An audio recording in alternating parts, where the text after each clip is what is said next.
আমরা সবাই তো সফল হতে চাই, কিন্তু আসলে এই সফলতা কি একদিনে আসে? সফলতা কিন্তু একদিনে আসে না। আমরা যাদেরকে বড় হতে দেখেছি, যাদেরকে সফল ভাবি, যারা জগতে সফল হয়েছে, তারা কেউ কিন্তু একদিনে সফল হয়নি।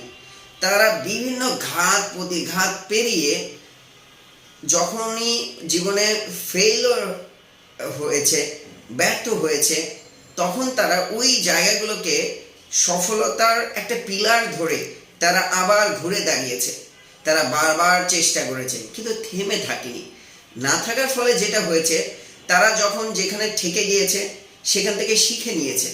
তারা যেখানে পরাজিত হয়েছিল সেটাকে জয়ের একটা পন্থা, একটা স্টেপ, একটা সিঁড়ি হিসেবে ধরে নিয়েছে। নিয়ে পরবর্তীতে ওইখান থেকে যে লার্নিং হয়েছে, যে শেখাটা হয়েছে, সেটাকে তার নতুন একটা শক্তি উদ্দীপনা নিয়ে যখন পরবর্তীতে কাজ করেছে, তখন কিন্তু সে সফল হয়েছে।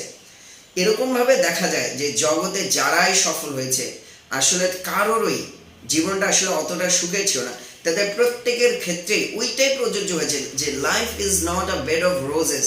জীবন ফুলশয্যা নয়, কারো ক্ষেত্রেই নয়। বরং দেখা যায় যারা জীবনের মধ্যে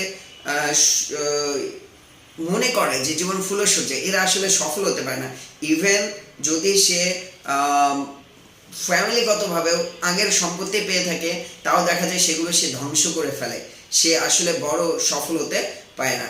এই জায়গাটা থেকে আমার আপনার প্রত্যেকেরই চেষ্টা করা উচিত যে যদি আমি কখনো হাঁটতে হাঁটতে, অর্থাৎ জীবনে চলার পথে হোঁচট খাই, ঠকে যাই, অথবা কখনো লুজার হই, সো ব্যর্থ হওয়ার মানে এই ব্যর্থতার গ্লানির মধ্যে পড়ে না থেকে নতুন উদ্যমে চেষ্টা করে যাব, প্রচেষ্টা চালিয়ে যাব।